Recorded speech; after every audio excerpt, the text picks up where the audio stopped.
کہ جو والدہ محترمہ تھی ان کا نام تھا ام الورع. کیا نام تھا؟ ام الورع ماہ نور، یہ آپ کا نام تھا. اور آپ کے جو والد محترم ہیں وہ سید غیاث الدین الحسن آپ کا نام تھا. اور جو یہ آپ کے والد ماجد ہیں نا، یہ اپنے والدہ کی بڑی خدمت کیا کرتے تھے.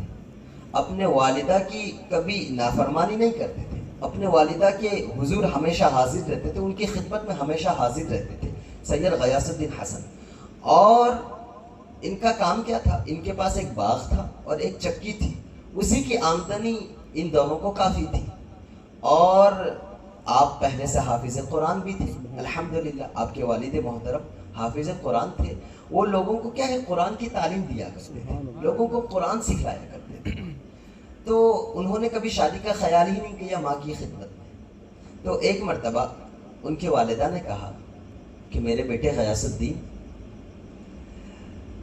میرا دل اسی وقت پرسکون ہوگا جب بیٹا تم شادی کرنا. سبحان اللہ. تو سید غیاث الدین حسن کیا فرماتے ہیں رحمت اللہ علیہ، کہا کہ امی جان میں نے آج تک تو آپ کی نافرمانی نہیں کی، اب میں آپ کی کیسے حکم عدولی کر سکتا ہوں؟ آپ حکم کریں میں اس کے لیے بھی تیار ہوں. تو پھر بست کے خاندان کی اور آپ کا رشتہ بھیجا گیا اور پھر آپ کی شادی سیدتنا ام الورع ماہ نور رحمت اللہ علیہا کے ساتھ عقد طے پایا.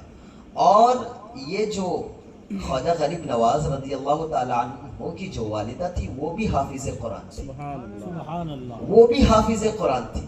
حضرات آپ دیکھیں کہ پہلے کے لوگوں میں علم کی کتنی طلب ہوتی تھی. والد بھی حافظ قرآن، والدہ بھی حافظ قرآن. جب آپ کا عقد ہو گیا اور آپ کی والدہ حضرت کیا فرماتی ہیں؟ آپ کی والدہ فرماتی ہیں کہ جب خواجہ معین الدین چشتی سنجری اپنے والد کی پشت سے جب صلب والد سے جب وہ میرے شکم میں آئے نا اور جب ان کے جسم میں روح پھونکی گئی تو سیدہ فرماتی ہیں کہ جب شب کا آدھا حصہ گزر جاتا، جب آدھی رات ہو جاتی تو میرے شکم سے لا الہ الا اللہ محمد رسول اللہ کی آواز آیا کرتی تھی. سبحان اللہ. سبحان اللہ. اور یہ آواز کب تک آتی تھی؟ جب تک کہ صبح صادق نہ ہو جاتی تھی. سبحان اللہ. صبح تک یہ آواز آتی رہتی تھی. اور کہتے ہیں کہ جب سے میں معین الدین چشتی کو اپنے پیٹ میں شمولے ہوئی تھی تو ہماری سمجھے کہ رزق کے دروازے اور کشادہ ہو گئے تھے. لوگ ہم سے بڑے اخلاقی کے ساتھ پیش آتے تھے، اچھی کردار کے ساتھ ہمارے ساتھ پیش آتے تھے. اور یہ فرماتی ہیں ان کی والدہ کہ یہ سنجر میں پیدا ہوئے. خواجہ معین الدین چشتی کہاں پیدا ہوئے؟ سنجر میں پیدا ہوئے. جب یہ سنجر میں آپ پیدا ہوئے تو یہ جس علاقے میں رہتے تھے نا اس علاقے میں لوگ تہجد گزار تھے.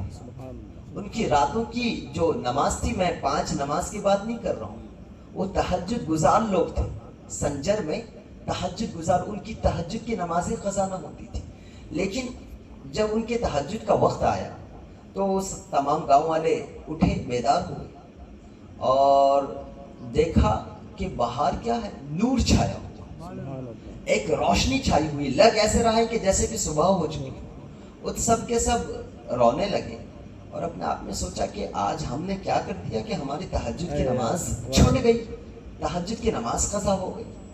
لیکن کچھ کہنے والوں نے کہا کہ یہ نور وہ نور نہیں ہے. سبحان اللہ. یہ نور جو حسن حسینی سادات ہیں، سید غیاث الدین حسن کے گھر سے یہ نور چھا رہا. سبحان اللہ. ان کے گھر پر ایک ایسی نورانی قندیل لگی ہوئی ہے جو پورے گاؤں کو روشن کی ہوئی. سبحان اللہ.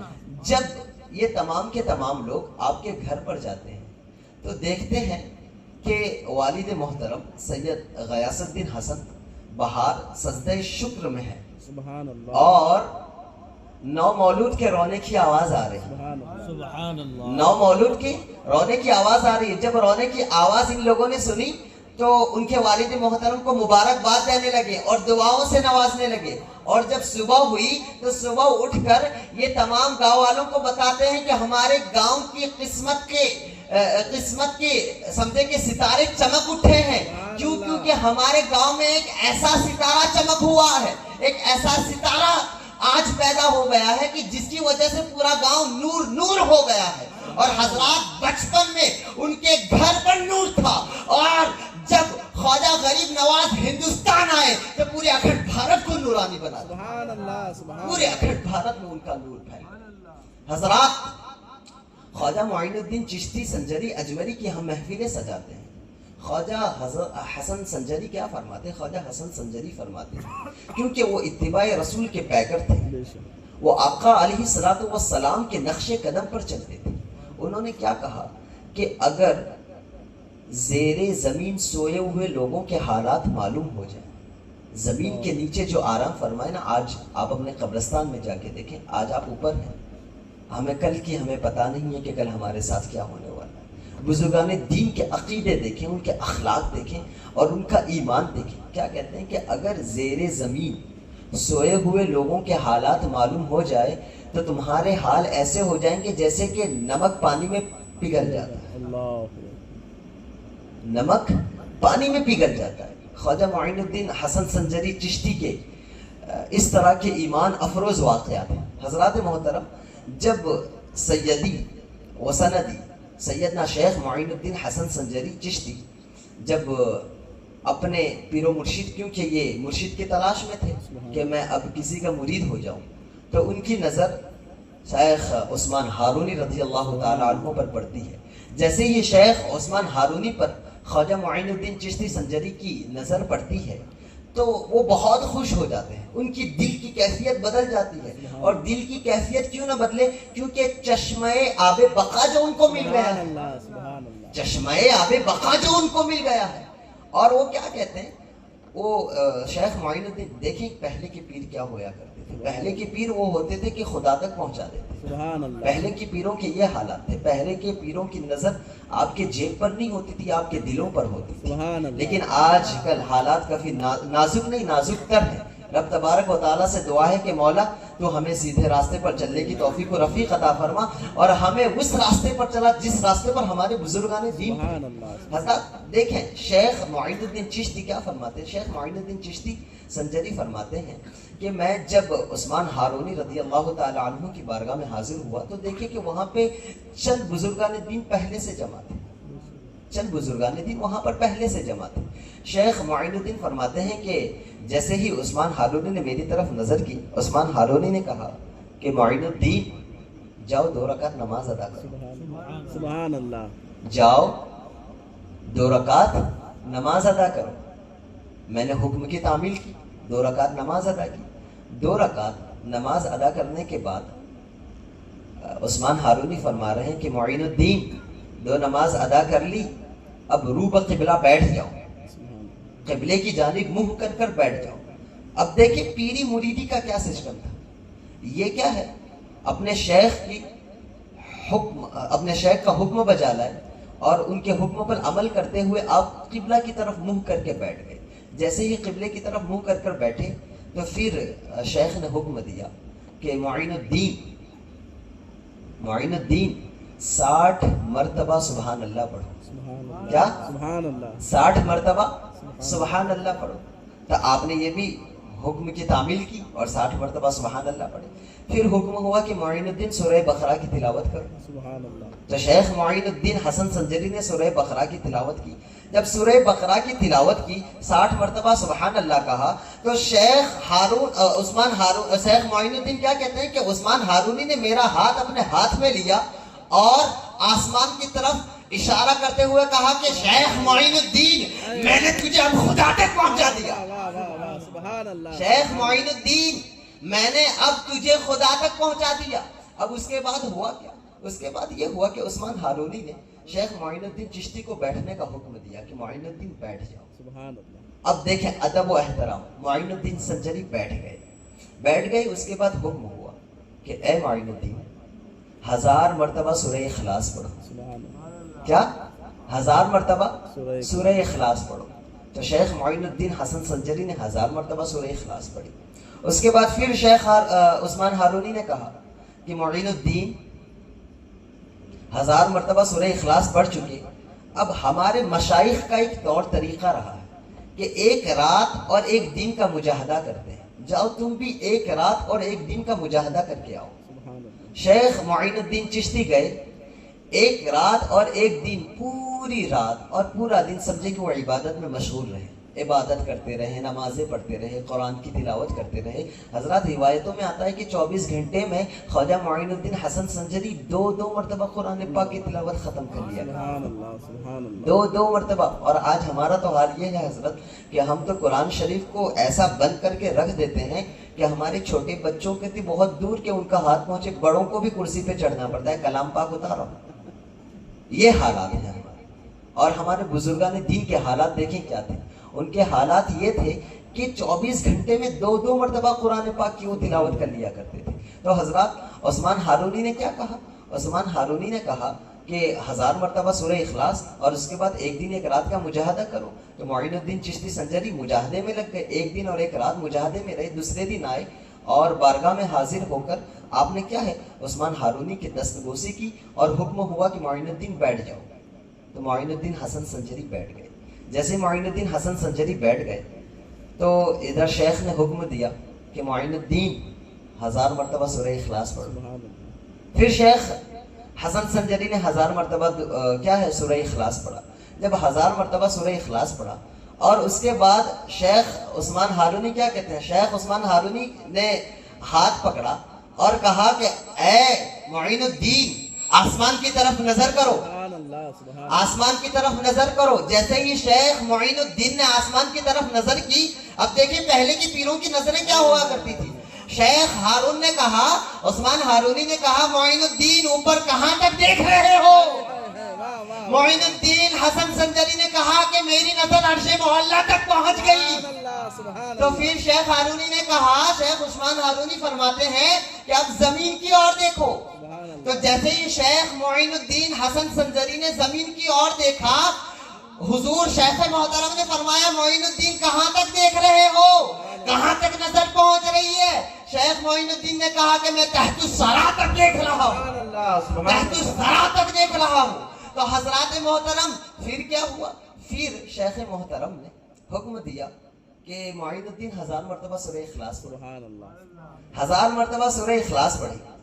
اور اس کے بعد ہوا کیا؟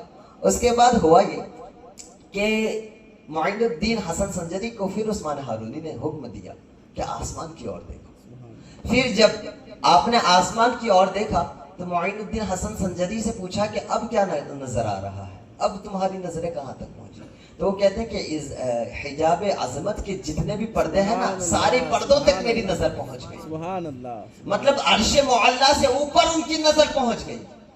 اور حضرات اس کے بعد شیخ عثمان ہارونی رضی اللہ تعالی عنہ کیا کہتے ہیں؟ شیخ عثمان ہارونی شیخ معین الدین چشتی حسن سنجری فرماتے ہیں کہ اس کے مرتبہ پھر سورہ اخلاص 1000 مرتبہ پڑھوا کر انہوں نے کہا کہ معین الدین اپنی آنکھیں بند کرو۔ میں نے اپنی آنکھیں بند کی، پھر حکم ہوتا ہے کہ معین الدین آنکھیں کھول دو۔ آنکھیں کھول دی، پھر حکم ہوتا ہے، پھر شیخ معین الدین ارشاد فرماتے ہیں کہ شیخ محترم نے 2 انگلیاں میرے سامنے کی، اس طرح 2 انگلیاں میرے سامنے کی، اور شیخ عثمان ہارونی نے کہا معین الدین اب بتاؤ تمہیں کیا نظر آ رہا ہے؟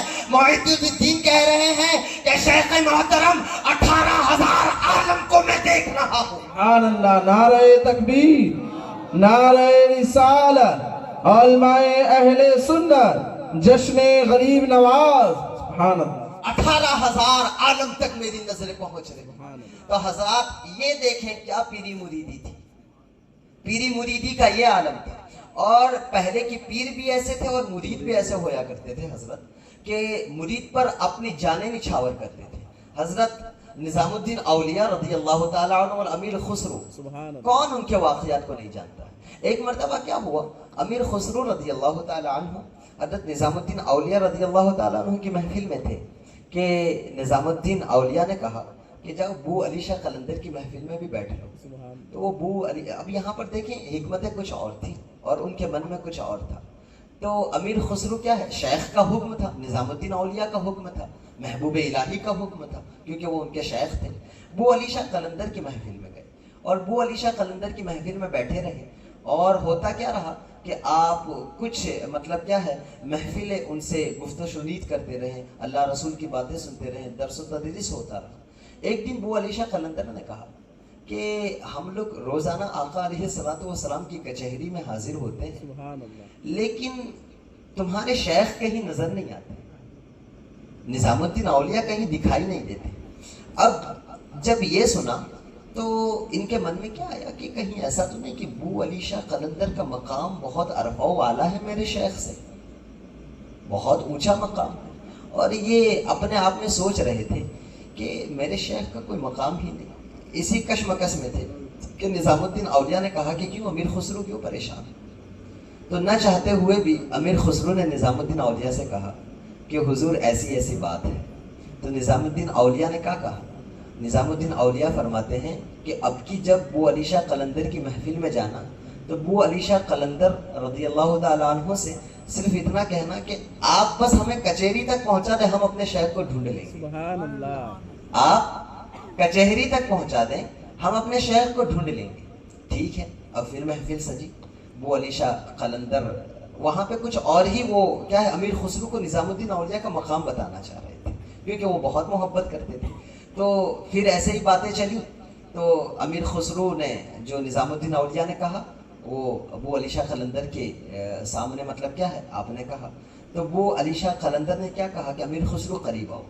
امیر خسرو جیسے ہی قریب آئے نا تو آپ نے ان کے سینے پر اپنا ہاتھ رکھا. سبحان اللہ. یہ ایک وجدانی کیفیت ہوتی ہے حضرت بزرگان دین کی. ایک اسی کو تو کرامت کہتے ہیں جو دماغ میں نہ آئے. اگر دماغ میں آ جائے تو پھر کرامت کہاں ہوگی. معجزہ اور کرامت یہ اسے ہی کہتے ہیں کہ جو عام لوگوں کے دماغ میں نہ آئے. اگر دماغ میں آ جائے تو پھر وہ کرامت ہی نہیں رہی. ٹھیک ہے نا. جو آپ کی عقل کو حیران کر دے اسے ہی کیا کہتے ہیں؟ کرامت کہتے ہیں. خواری کے عادات جو چیزیں رونما ہو. تو جیسے ہی ہاتھ رکھا وہ علی شاہ قلندر کچہری میں پہنچ گئے. اب آقا علیہ الصلوۃ والسلام کی کچہری لگی ہوئی ہے. تو اس جیسے ہی نیچے آپ دیکھا کہ وہ کچہری میں آپ اپنے شیخ کو ڈھونڈ رہے ہیں, ڈھونڈتے رہے, ادھر ادھر آپ نے نظر کی لیکن آپ کو اپنے شیخ نہیں ملے. آقا علیہ الصلوۃ والسلام اندر بیٹھے ہوئے تھے. آقا علیہ الصلوۃ والسلام نے کہا کیوں امیر خسرو کسے ڈھونڈ رہے ہیں؟ امیر خسرو کہہ رہے ہیں کہ یا رسول اللہ میں اپنے شیخ نظام الدین اولیاء کو ڈھونڈ رہا ہوں, محبوب الہی کو ڈھونڈ رہا ہوں, وہ نظر نہیں آ رہے ہیں. بولے کہ یہ ایک الگ کچہری ہے, تم اس سے اوپر والی کچہری میں دیکھ لو, ہو سکتا ہے وہاں پر ہو.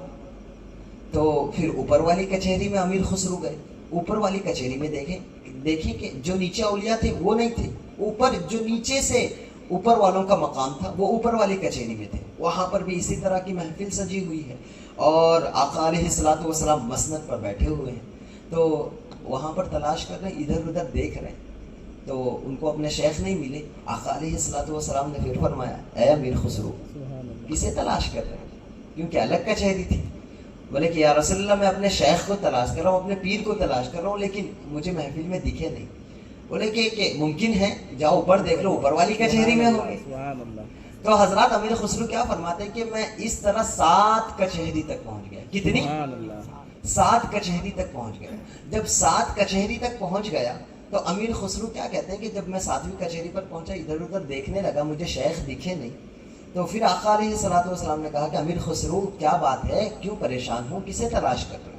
امیر خسرو نے کہا کہ میں اپنے پیر نظام الدین اولیاء کو تلاش کر رہا ہوں, اپنے مرشد کو تلاش کر رہا ہوں, وہ کہیں دکھائی نہیں دیتے. تو پاس ہی میں 2 بزرگ بیٹھے ہوئے. سبحان اللہ. پاس ہی میں 2 بزرگ بیٹھے ہوئے تھے. یہ آخری کچہری تھی. آقا علیہ الصلوۃ والسلام نے حکم دیا کہ ذرا آپ اپنا پردہ تو ہٹائیں. سبحان اللہ. ذرا آپ اپنا پردہ تو ہٹائیں. جیسے ہی اس بزرگ نے پردہ ہٹایا, امیر خسرو کیا دیکھتے ہیں کہ یہ میرے شیخ محترم نظام الدین اولیاء ہے, اور ادھر بیٹھنے والی ذات عبد القادر جیلانی کی ذات ہے. عبد القادر جیلانی کی ذات ہے. وہ جیسے ہی لپکنا چاہے وہ علی شاہ قلندر نے ہاتھ ہٹا دیا.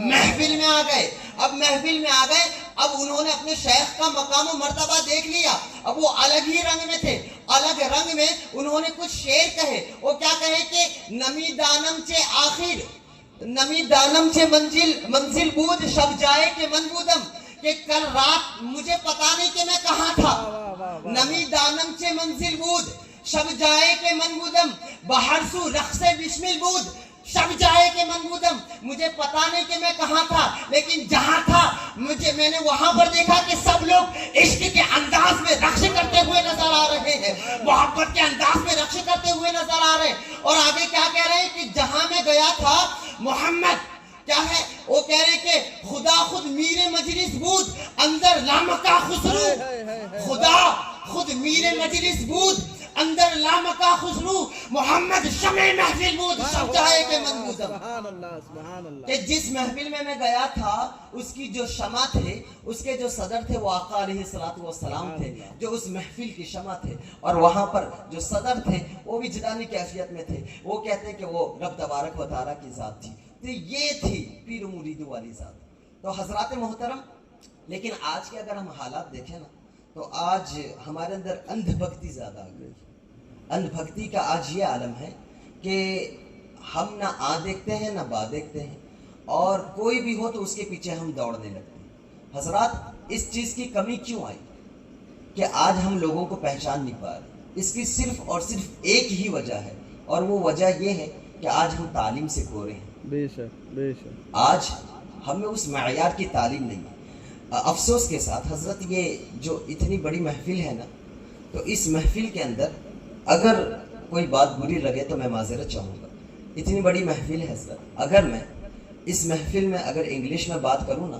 تو اس کے اندر سے کم 6 سے 7 لوگ ایسے کھڑے ہو جائیں گے جو میری غلطی نکال سکتے کیوں نہیں نکال سکتے if I will talk with you in English language so will you understand my language because why because you know grammar you know English language if I do anything wrong in my sentence so will you answer me this sentence is wrong because why because this is grammar کیا ہے mistake کیا کہتے ہیں اس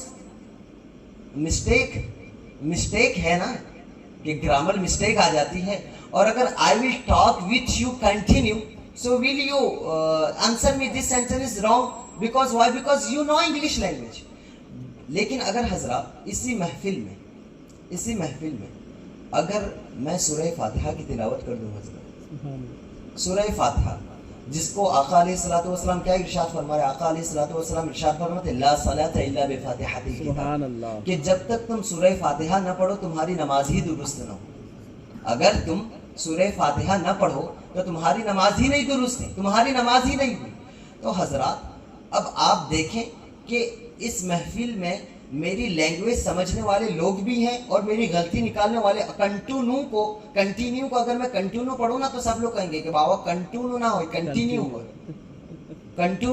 continue ہوئے یہ continue آپ کو پتا کیوں ہے اس وجہ سے پتا ہے کہ آپ نے اس لینگویج کی قدر جانی آپ نے اس کو اہمیت دی لیکن حضرت یہیں پر اگر میں کہوں نا کہ کیا ہے الحمدللہ رب العالمین اب عالمین الحمدللہ رب العالمین عالم کا مطلب کیا ہوتا ہے عالم ٹھیک ہے نا یہ دنیا اور عالمین یہ بہو وچن ہے بہت ساری دنیا جو شیخ معین الدین چشتی کیا کہتے ہیں کہ 18,000 عالم پر تو میری نظر ہے اب کتنے عالم ہیں وہ خدا جانے اور یہاں پر رب کیا کہہ رہا الحمدللہ رب العالمین تعریف اس کی جو تمام عالمین کا رب ہے اب عالمین کا مطلب ہوتا ہے دنیا اور اگر یہاں پر کوئی پڑھنے والا ہے کہ الحمدللہ رب العالمین عالم کا مطلب کیا ہوتا ہے پتہ ہے عالم کا مطلب ہوتا ہے درد عالم کا مطلب کیا ہوتا ہے درد اور اگر جیسے ہم آگے چلیں ایاک نعبد و ایاک نستعین اہدنا الصراط المستقیم صراط الذین انعمت علیہم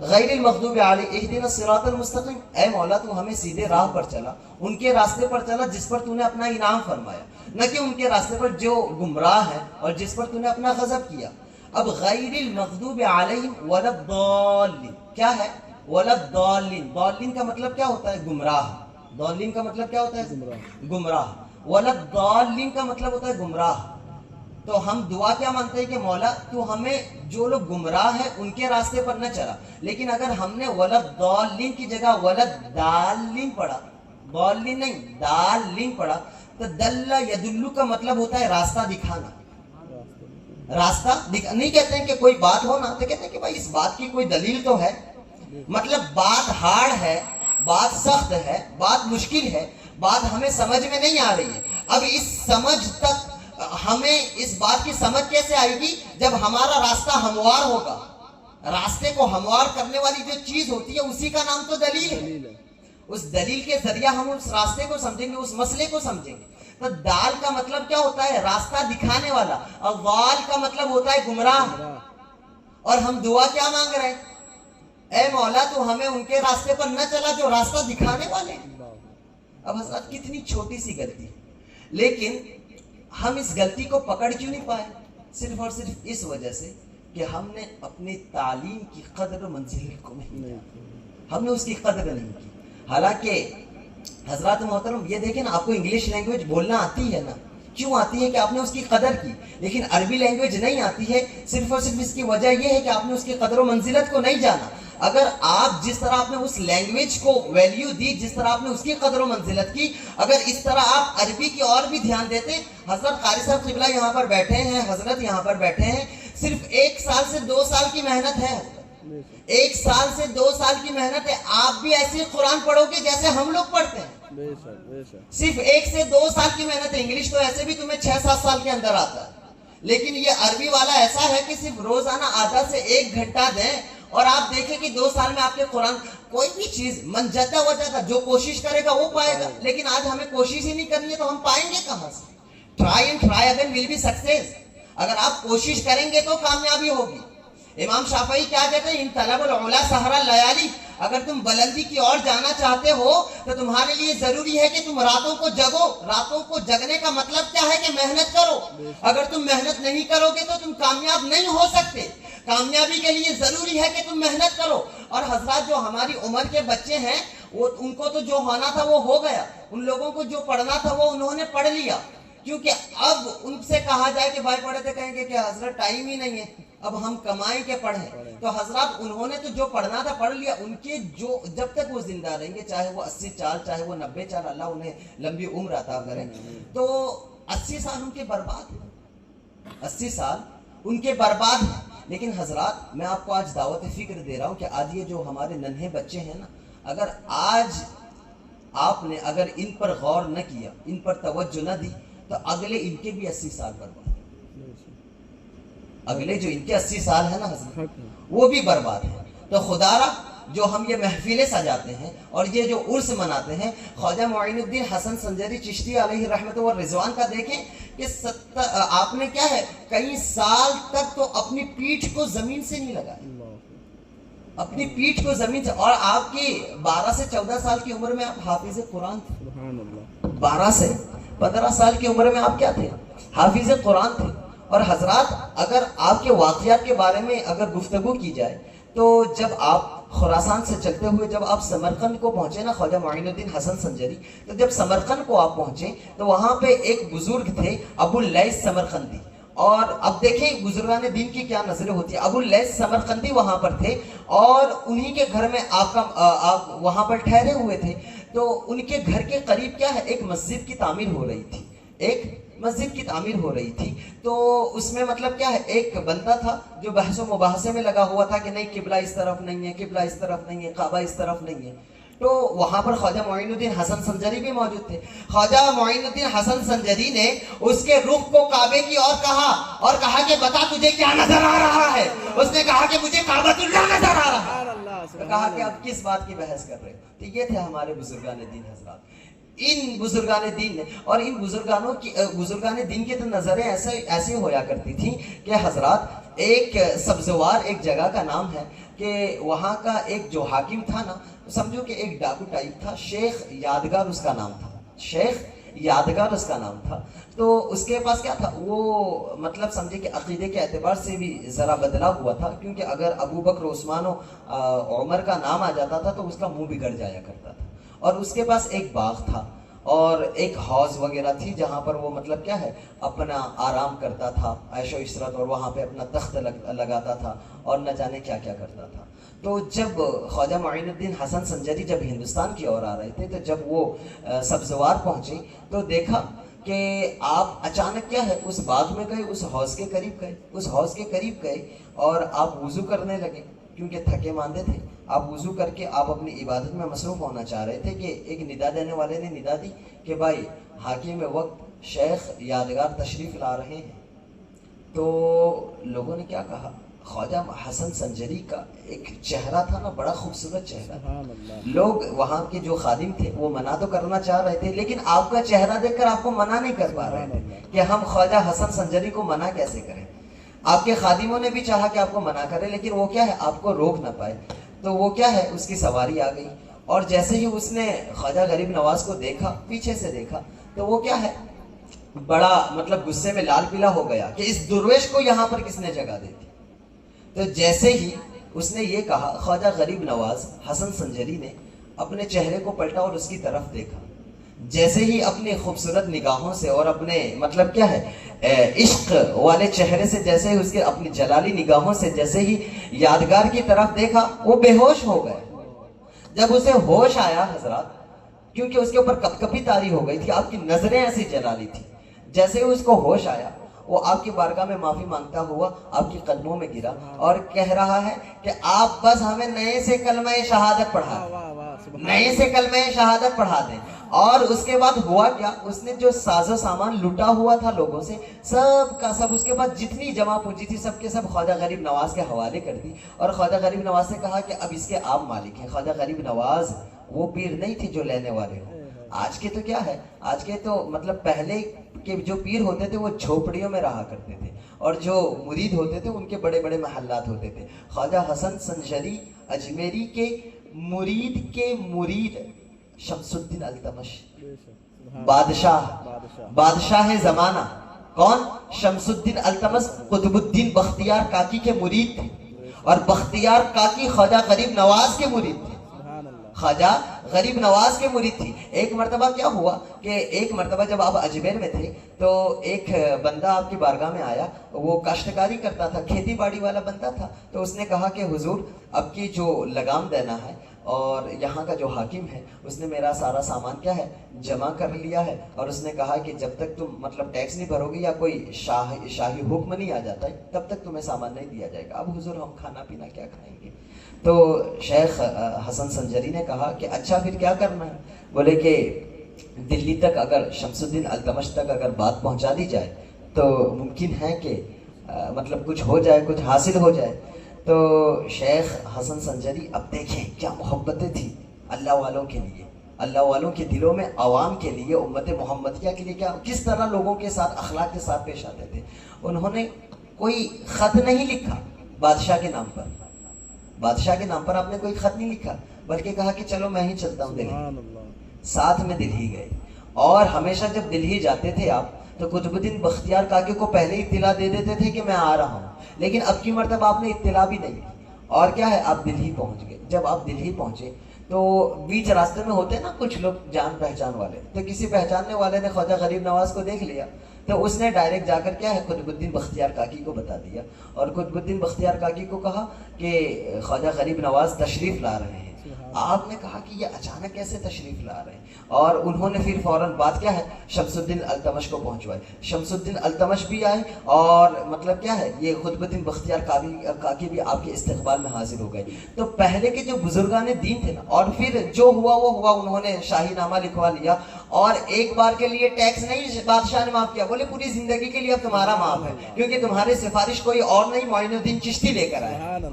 تو حضرات پہلے کے بادشاہ کہ جو مطلب پیر ہوتے تھے تو ان پیروں کی جو مطلب نگاہیں ہوتی تھی وہ ایسی ہوتی تھی اور جو مطلب یادگار کو جس نے ولی بنا دیا, یادگار نے کیا کیا اپنا جتنا بھی سامان لوٹا ہوا تھا نا سارا کا سارا سامان خواجہ غریب نواز نے کہا کہ اب یہ جو مجھے دے رہے ہو جن جن لوگوں کا ہے ساروں کو سارا ان کا سامان لوٹا دیا جائے. سب کو ان کا سامان لوٹا دیا اور پھر انہوں نے کہا کہ حضور اب تو میں آپ ہی کے ساتھ آنا چاہتا ہوں, مجھے آپ اپنے ساتھ لے لیں. خواجہ غریب نواز حسن سنجری نے کہا کہ ابھی فی الحال تو نہیں, جب میں ہندوستان کی اور جاؤں گا تو ضرور تم میرے ساتھ آ جانا. پھر ایک وقت آیا کہ آپ ہندوستان کی اور جب روانہ ہوئے تو آپ نے شیخ یادگار کو بھی اپنے ساتھ لے لیا اور وہ آپ کی خدمت میں رہا. کئی سال تک وہ آپ کی خدمت کرتا رہا اور جب اس کا انتقال ہو گیا تو پھر ان کو مدفون بھی یہیں اجمیر ہی میں آپ کے مزار کے قریب میں کر دیا گیا تھا. دیکھیں کیسی محبتیں ہوا کرتی تھی.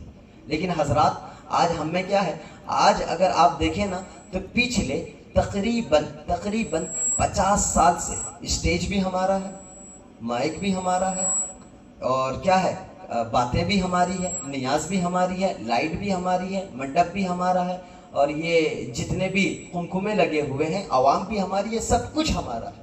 لیکن حضرات ہمارے اسٹیجوں پر رات بھر کیا ہوتی ہے صرف اور صرف الڑ بازیاں ہوتی ہیں, صرف اور صرف مکاری اور عیاری ہوتی ہے. آج اگر آپ دیکھیں نا تو تقریباً اگر تمام چیزوں کا آپ کمپٹیشن کریں نا اور اگر آپ نظر دوڑائیں تو سب سے زیادہ سنیوں کے جلسے ہو رہے ہیں، اربوں خربوں روپے پر ایئر حضرت جلسوں پہ خرچ ہو رہے ہیں. لیکن ان جلسوں کا نتیجہ کیا ہے؟ ان جلسوں کا نتیجہ یہ ہے کہ پچھلے سال 50 سال سے کئی چیزیں ہماری ہیں، لیکن آج ہماری قوم کو وضو کرنے کا طریقہ بھی نہیں پتا ہے، غسل کرنے کا طریقہ بھی نہیں پتا ہے، اور نماز پڑھنے کا ان کو طریقہ تک نہیں پتا ہے. آج ہمارے حالات یہ ہو گئے، اور آج ہمارے حالات کا یہ عالم ہے حضرات کہ اگر آپ دیکھیں نا کہ علماء کی بھی گستاخیاں اچھی خاصی، پیروں کی بھی گستاخیاں اچھی خاصی. حالانکہ علماء کرام اور فقہاء اعظام کیا فرماتے ہیں کہ اگر جس نے علماء کی توہین کی نا تو وہ سمجھے کہ اس کو سوء خاتمہ کا اندیشہ ہے، سوء خاتمہ کا اندیشہ ہے. اور اشباح و نظائر میں پڑھ رہا تھا کہ ابن نجیم مصری اس کے جو صاحب مصنف ہیں، صاحب تصنیف، وہ فرماتے ہیں کہ الاستہزاء بالعلم والعلماء کفر، کہ علماء کی توہین کرنا کفر ہے، علماء کی توہین کرنا کفر ہے. اور آج ہمارے یہاں کیا ہو رہا ہے کہ حضرات ابھی بیچ کا ایک واقعہ تھا کہ 5 طوائف ناچ کر رہی تھی. کیا کر رہی تھی؟ 5 طوائف جو رقاصہ ہوتی ہیں نا، ناچنے والی، تو وہ کیا ہے، ناچ کر رہی تھی. اور 250 سے تقریباً 300 باراتی خاموش کھڑے تھے، اور اس میں ایک بندہ کھڑے ہو کر بول رہا تھا، وہ گاؤں کا امام تھا. اور وہ بول کیا رہا تھا؟ کہہ رہا تھا کہ یہ حرام کاریاں نہ کرو، یہ حرام ہے، یہ بدکاریاں نہ کرو، یہ حرام ہے. تو ہوا کیا، وہ 250 باراتیوں نے اور گاؤں والوں نے FIR اس کے خلاف درج کروا دی. FIR اس کے خلاف درج کروایا، پولیس آئی اور اسے پکڑ کر لے گئی. میں نے کہا کہ وہ ذلیلوں، جس کا امام جیل چلا جائے اور اس قوم کے لوگ حرام کاریاں کر کے اپنے گھر میں خوشی کے ساتھ بیٹھے ہو، وہ قوم کو ڈوبنے میں دیر نہیں لگتی ہے، اس قوم کو ڈوبنے میں دیر نہیں لگتی ہے. حضرات آپ ہوش کے ناخن لیں، کیونکہ آقا علیہ الصلوۃ والسلام کا ارشاد ہے من مات فی محبت العلم والعلماء فهو رفیق فی الجنہ، کہ جو علم اور علماء کی محبت میں مرا، سمجھے کہ وہ جنت میں میرا رفیق ہوگا، وہ جنت میں میرا ساتھی ہوگا. تو حضرات محترم، آج ہمیں ضرورت ہے کہ ہم اسلاف کے نقش قدم پر چلیں اور ان پر عمل کرنے کی توفیق و رفیق عطا فرمائے. صحابہ کرام کی اگر آپ زندگی دیکھیں تو صحابہ کرام کی زندگی سے ہمیں سیکھنے کی ضرورت ہے. حضرت خباب رضی اللہ تعالیٰ عنہ، حضرت عامر بن یاسر رضی اللہ تعالیٰ عنہ کی آپ زندگی کا مطالعہ کریں، حضرت عصیر کی زندگی کا مطالعہ کریں، حضرت حبیب بن زید کی زندگی کا مطالعہ کریں. آپ صحابہ کرام کی زندگی کو تو دیکھیں، بزرگان دین کی زندگی کو تو پڑھیں. آج ہم نے ان کی زندگی سے کچھ سیکھا ہی نہیں، ان کی سیرت سے کچھ سیکھا ہی نہیں. حضرات حضرت حبیب بن زید رضی اللہ تعالیٰ عنہ جب مسیلمہ کذاب نے نبوت کا دعویٰ کیا تو ہوا کیا کہ جب مسیلمہ کذاب نے نبوت کا دعویٰ کیا تو حبیب بن زید پکڑ میں آ گئے، ان کو پکڑ لیا گیا اور ان کو لٹکا دیا گیا. اور ان سے کیا کہا گیا کہ مسیلمہ کذاب کو آخری نبی مان لو، مسیلمہ کذاب کو آخری نبی مان لو ورنہ تمہیں کاٹ دیا جائے گا.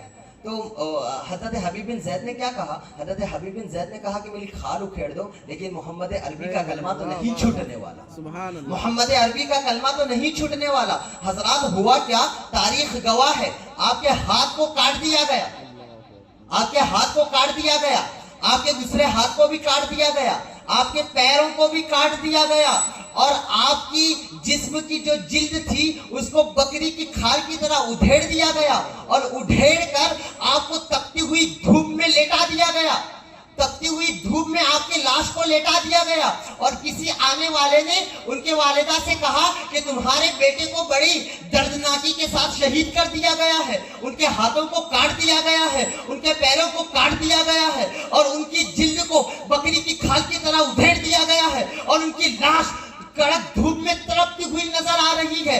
تو حضرات ان کی والدہ کا جواب کیا ہوتا ہے؟ ان کی والدہ کا جواب ہوتا ہے وَلِهَذَا الْيَوْمَ رَضَعْتُهُ، اسی دن کے لیے تو میں نے اپنے بیٹے کو دودھ پلایا. اللہ اکبر، نعرہ رسالت یا رسول اللہ، جشن گوشت اعظم، جشن غریب نواز زندہ باد. حضرات محترم، آپ دیکھیں ان لوگوں کی زندگی کا آپ مطالعہ کریں. حضرات صحابہ کرام کا تو یہ عالم تھا، اور اس طرح وہ پریشانیوں میں تھے کہ ان کے پیروں کو، پتہ ہے حضرات، ان کے جسم کو 2 اونٹوں کے ساتھ باندھ دیا جاتا تھا، 2 اونٹوں کے ساتھ باندھ دیا جاتا تھا. اور جب وہ اونٹ چلتا تھا نا تو سمجھے کہ وہ دونوں طرف سے جسم الگ ہو جاتا تھا. صحابہ نے اس طرح کی تکلیفیں برداشت کی، اور حتیٰ کہ اتنی تکلیفیں ہوتی تھی حضرت کہ وہ جو آرا ہوتا ہے نا جس سے ہم لکڑیاں کاٹتے ہیں، وہ آرا آپ کے مطلب کیا ہے سر پہ رکھ کر پورے آرے سے آپ چیر دیا جاتا تھا۔ صحابہ کرام نے ان تکلیفوں کو برداشت کیا۔ خواجہ غریب نواز رضی اللہ تعالیٰ عنہ کی آپ سیرت پڑھیں۔ میں کہہ رہا ہوں کہ ہم جو پروگرام کرتے ہیں نا تو ہاں ہوں کرنے سے کچھ فائدہ ہونے والا نہیں، کچھ لے کر جائیں تب جا کے بھلا ہونا ہے۔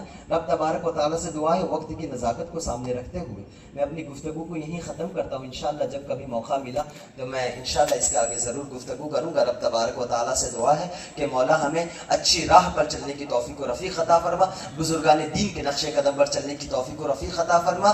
استغفر اللہ ربی من کل ذنب واتوب الیہ، واخر دعوانا ان الحمد للہ رب العالمین۔